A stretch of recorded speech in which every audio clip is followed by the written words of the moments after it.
자, 여러분, 지금 전 세계적으로 수조 달러, 진짜 어마어마한 규모의 뭉칫돈이 크게 이동할 조짐을 보이고 있습니다. 오늘은 2027년까지의 글로벌 자금 흐름을 내다본 아주 흥미로운 심층 리포트를 바탕으로 왜 지금 똑똑한 스마트 머니들이 신흥국으로 방향을 틀고 있는지 그 거대한 지각 변동의 이유를 명확하게 파헤쳐 보겠습니다. 오늘 살펴볼 내용들입니다. 거시적인 매크로 변화부터 성장을 이끄는 메가 트렌드, 중국의 귀환, 그리고 대만, 브라질, 인도 같은 주요 국가들을 훑어본 뒤 마지막으로 섹터 전략과 리스크 요인까지 순서대로 짚어보겠습니다. 사실 그동안 신흥국 투자는 늘 불안정하다, 위험하다 이런 말들 많이 들어보셨죠? 하지만 이제는 그런 편견을 좀 내려놓을 때가 된 것 같습니다. 도대체 어떤 근본적인 변화가 생겼길래 이 글로벌 자본이 2027년까지 신흥국 시장으로 묵직하게 흘러갈 채비를 하고 있는 걸까요? 오늘 우리는 신흥국이라는 자산군 전체에 대한 뷰를 완전히 바꿔놓을 진짜 이유들을 찾아볼 겁니다. 그럼 첫 번째 파트, 매크로의 변화, 즉 거시적인 흐름부터 한번 보시죠. 핵심 동력 세 가지 중에 제일 중요한 건 바로 구조적인 달러 약세입니다. 미국의 막대한 재정 적자랑 무역 적자, 흔히 말하는 쌍둥이 적자가 쌓이면서 달러의 힘이 구조적으로 쭉 빠지고 있는 건데요. 여기다가 글로벌 중앙은행들까지 외환 보유고에서 달러 비중을 줄이고 다변화하려는 움직임까지 겹쳤거든요. 달러가 약해지면 그렇죠. 자연스럽게 신흥국 통화 가치가 안정되고 자본이 빠져나갈 걱정이 확 줄어듭니다. 이게 신흥 아시아의 고성장 그리고 중국 경제의 정상화 사이클이랑 딱 톱니바퀴처럼 맞물리면서 신흥국 주식이 날개를 달 수 있는 완벽한 순풍을 만들어내는 거죠. 두 번째 파트로 넘어가 볼까요? 이런 성장을 뒤에서 강력하게 밀어주는 메가 트렌드들입니다. 보시면 AI 인프라 확충, 글로벌 에너지 안보 재편, 그리고 각국의 국방비 지출 확대. 이 세 가지 거대한 물결이 전 세계적으로 어마어마한 규모의 설비 투자, 즉 캐펙스 슈퍼 사이클을 만들어내고 있습니다. 이게 그냥 돈을 좀 쓴다는 수준이 아니에요. AI를 돌리려면 최첨단 반도체 수요가 폭증하겠죠. 새로운 에너지망을 깔고 무기를 만들려면 막대한 원자재도 필요합니다. 결국 이 모든 수요가 어디로 가느냐? 바로 세계 공장이자 핵심 부품 공급처인 신흥 아시아의 제조업 수출 국가들에게 아주 직접적이고 막대한 수혜로 쏟아지게 되는 겁니다.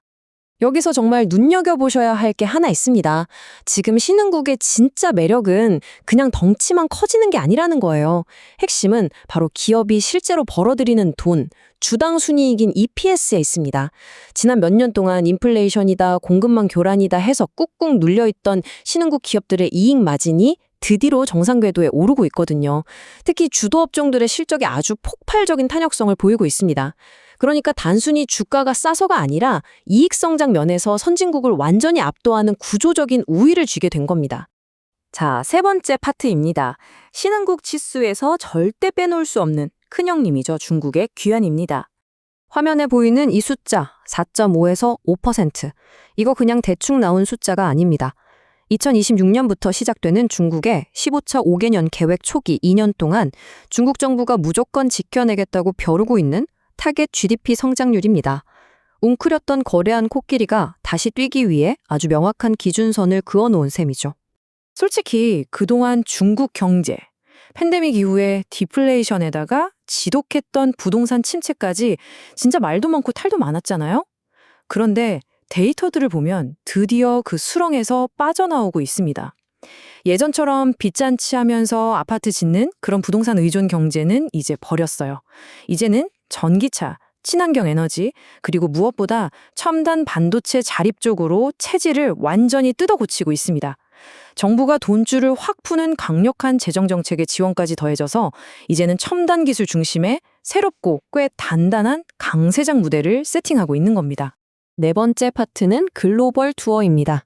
신흥국 시장의 판도를 바꿀 대만, 브라질, 인도에 대해 묶어서 살펴볼게요. 앞으로 다가올 신흥국 슈퍼세이클이라는 이 거대한 버스의 운전대는 결국 지도로 보시는 이 빅4 국가들이 잡게 됩니다. 중국, 대만, 인도, 브라질인데요. 이 네 나라는 그냥 덩치만 큰 게 아니라 각자 들고 있는 무기가 확실합니다. 기술, 제조, 인프라, 원자재 이렇게 각기 다른 카드를 쥐고 있어서 신흥국이라는 성장 엔진이 중간에 픽 꺼지지 않게 아주 든든한 분산 투자처 역할을 해주는 겁니다. 이 표 하나에 4개국의 핵심 전략이 다 요약되어 있는데요. 첨단 기술과 정책적 지원으로 무장한 중국, 그리고 글로벌 AI 공급망의 심장인 대만은 투자 비중 확대를 권고받고 있죠. 원자재 붐이랑 발빠른 금리 인하 사이클에 올라탄 브라질 역시 아주 매력적입니다. 인도의 경우는 좀 다른데 기름 수입 의존도가 너무 높아서 유가 변동엔 좀 취약하거든요.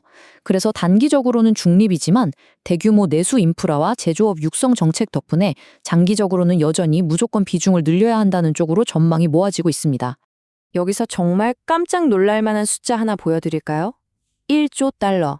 2026년이 되면 대만의 GDP가 이 역사적인 1조 달러 벽을 돌파할 거라고 합니다. 세계 지도에서 점처럼 보이는 그 작은 섬나라가 도대체 어떻게 이런 기적 같은 성장을 이뤄낼 수 있는 걸까요? 그 비밀은 바로 대만이 꽉 쥐고 있는 독보적인 풀스택 제조 생태계에 있습니다. 대만은 단순히 AI 붐에 운 좋게 숟가락만 얹은 게 아니에요. 가장 고도화된 칩을 구하내는 파운드리부터 조립하고 테스트하고 포장하는 패키징까지 AI 구현에 필요한 모든 제조 단계를 싹 다 장악해버렸습니다. 그러니까 글로벌 빅테크 기업들이 천문학적인 돈을 쏟아부을 때 대만을 거치지 않고는 아무것도 할 수 없는 그야말로 구조적으로 절대 대체 불가능한 핵심 전략 자산이 되어버린 겁니다. 이제 브라질과 인도의 상황도 한번 대조해 볼까요? 브라질은 지금 파도를 아주 잘 탔습니다. 땅에서 나는 막대한 자원을 바탕으로 원자재 붐을 누리면서 동시에 선진국보다 한 발 앞서 눈치 빠르게 금리까지 싹 내려주니까 상승세가 가파르죠. 반면에 인도는 아주 묵직하게 장기전을 띄고 있습니다. 원유 수입국이라 비싼 기름값이라는 약점 탓에 스트레스는 좀 받지만 국가 주도로 대규모 내수 인프라를 깔고 젊은 노동력을 바탕으로 제조업의 체력을 아주 튼튼하게 다지고 있는 중입니다. 5번째 파트입니다. 그럼 이 데이터를 바탕으로 어떻게 실제 투자 전략을 짤 것인가, 섹터 전략을 알아보죠. 여기서 여러분이 꼭 챙기셔야 할 팁 하나. 지금은 그냥 신흥국 펀드라고 해서 바구니째로 통째로 사들이는 게 정답이 아니라는 겁니다. 성장을 멱살 잡고 끌고 가는 특정 고성장 업종들을 핀셋으로 골라내야 해요. IT 하드웨어, 소재, 반도체, 그리고 자본재 섹터에 주목하십시오.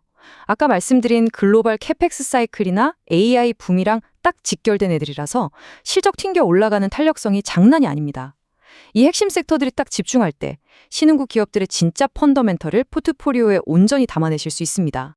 마지막 6번째 파트입니다. 투자의 기본이죠. 잠재적인 리스크 체크 타임입니다. 물론 금융시장에 100% 완벽하고 안전한 시나리오가 어딨겠습니까? 장밋빛 전망에만 너무 취해 있으면 안 되겠죠. 우리의 이런 낙관론이 현실 기반을 잃지 않으려면 이 거대한 신흥국 슈퍼사이클을 한순간에 훅 흔들어버릴 수 있는 위험 변수들 냉정하게 한번 따져봐야 합니다. 몇 가지 치명적인 리스크가 떡하니 버티고 있는데요. 가장 조심해야 할 뇌관은 중동발 에너지 공급 충격입니다. 예상치 못하게 기름값이 확 뛰어버리면 수입에 의존하는 신흥국 경제에는 그야말로 직격탄이거든요. 그리고 또 하나 눈여겨볼 게 2027년쯤 예상되는 중국의 인플레이션 수출 가능성입니다. 옛날엔 중국이 싼 물건 막 찍어내서 전 세계 물가를 낮춰줬잖아요. 근데 이제 자기들도 고급화, 첨단화하면서 오히려 글로벌 물가를 밀어 올리는 뇌관이 될 수 있다는 겁니다. 이런 글로벌 역풍들은 수출 주도형 신흥국 투자자라면 꼭 머릿속 한편에 담아두셔야 합니다. 자, 글로벌 공급망의 판이 완전히 새로 짜이고 있고 엄청난 자본의 물결이 이동하는 새로운 경제 질서가 떠오르는 이 결정적인 순간, 여러분께 마지막으로 이 질문을 하나 던지고 싶네요. 여러분의 포트폴리오는 지금 이 다가올 신흥국 슈퍼사이클이라는 거대한 파도에 올라탈 준비가 제대로 되어 있으신가요? 오늘 준비한 심층 분석은 여기까지입니다. 감사합니다.